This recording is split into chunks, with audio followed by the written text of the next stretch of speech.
দেখতে পাচ্ছি এক হিন্দুকে পুলিশ মেরে রক্তাক্ত করেছে। হিন্দুর বিচার চাইতে গিয়ে কলকাতায় রক্তাক্ত হলো আরেক হিন্দু।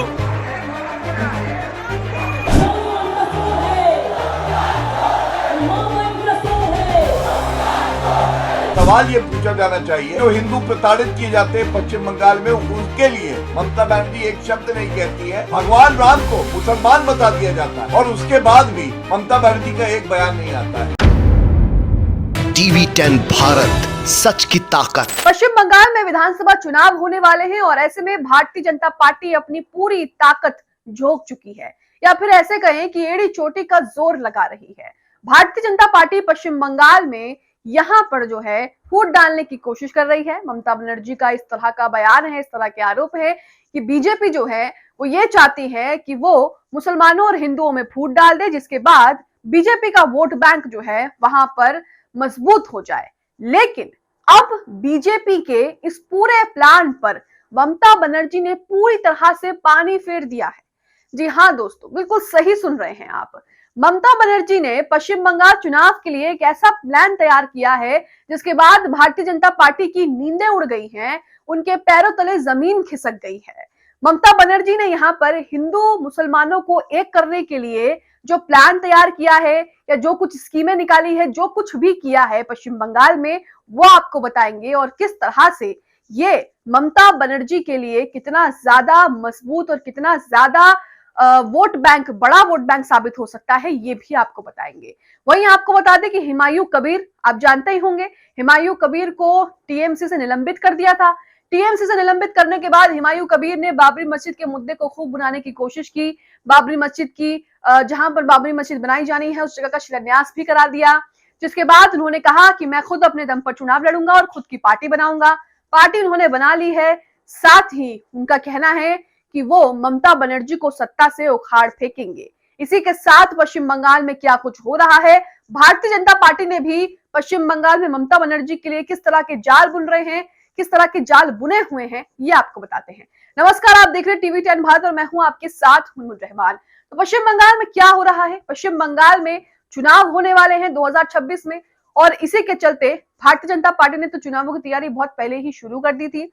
लेकिन अब भारतीय जनता पार्टी को अब खुद जो है पश्चिम बंगाल में वो मुंह की खानी पड़ रही है। कैसे, आपको बताते हैं। पश्चिम बंगाल में आखिरकार ममता बनर्जी ने ऐसा क्या कर दिया या ऐसा क्या कह दिया जिसके बाद भारतीय जनता पार्टी के पैरों तले जमीन खिसक गई है, पार्टी की जो है वो नींद ही उड़ गई है। तो आप अपनी स्क्रीन पर न्यूज ट्रैक का ये ट्वीट देख रहे हैं जिसमें पश्चिम बंगाल में ममता बनर्जी किस तरह से एकजुट करने के लिए हिंदू और मुसलमानों को क्या प्लान उन्होंने बनाया है, क्या स्कीमें निकाली है, उसके बारे में बताया है। यहाँ पर लिखा है कि पश्चिम बंगाल की सियासत में 2026 विधानसभा चुनाव की तैयारियां शुरू हो चुकी हैं।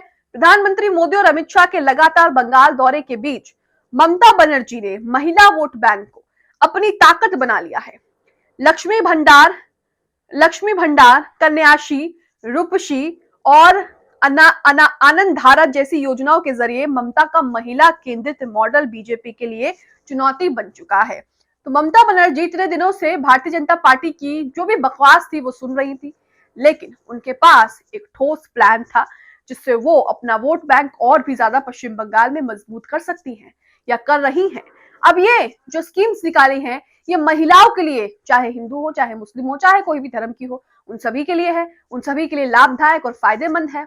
ऐसे में पश्चिम बंगाल में ममता बनर्जी का जो महिला वोट बैंक है वो और भी ज्यादा स्ट्रांग हो जाएगा, जिससे चुनाव में उन्हें फायदा मिलेगा।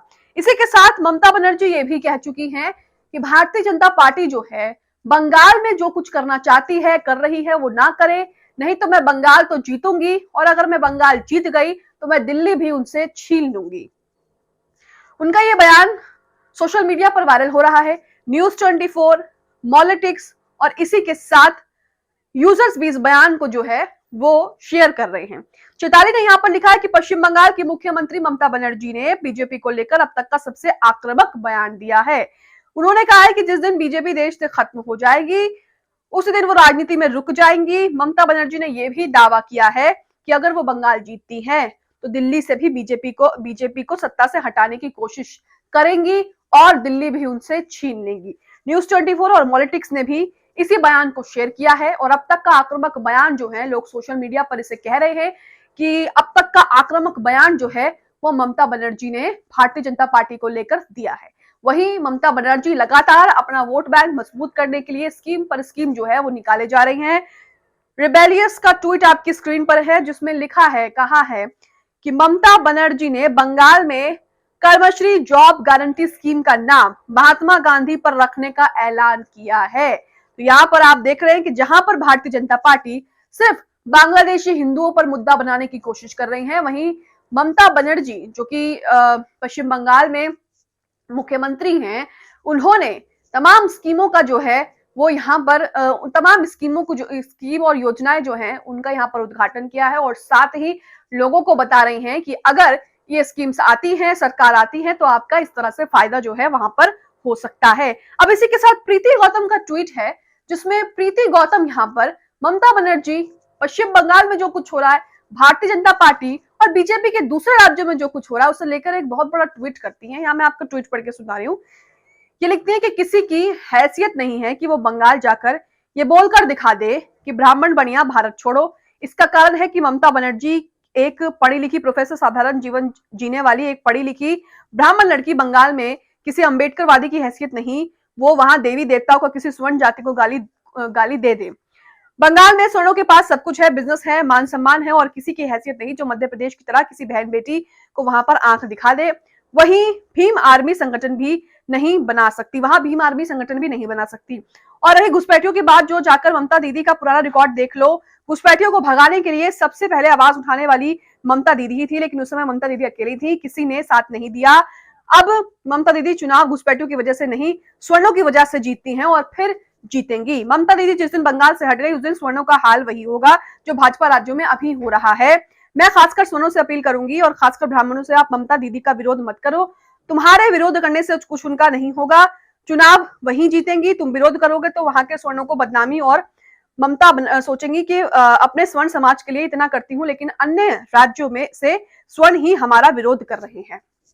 आगे वो लिखती हैं कि अपने लोगों को पहचानो, आपके विरोध करने से वो हारेंगी नहीं, और घुसपैठियां भगाने की इच्छा भाजपा की खुद नहीं है। जिस दिन घुसपैठी भगाने लगी उस दिन आप मान लेना कि भाजपा की सच में नियत घुसपैठियों भगाने वाली है। आगे ये लिखती हैं कि जहां जहां चुनाव आते हैं वहां वहां भारतीय जनता पार्टी के अकॉर्डिंग घुसपैठियां जो है वो आ जाते हैं। अब बंगाल में चुनाव है तो बंगाल में घुसपैठी आ जाएंगे, बंगाल में चुनाव खत्म हो जाएंगे, यूपी में होंगे, असम में होंगे, तो वहां पर ये घुसपैठियों का रोने लग जाएंगे। अब सवाल है कि जब आपकी सरकार है इतने वक्त से, केंद्र में आपकी सरकार है, आप प्रधानमंत्री हैं, तो घुसपैठी आ कहां से रहे हैं? ये तो आप पर सवाल होना चाहिए ना कि घुसपैठी आखिरकार कैसे घुस रहे हैं।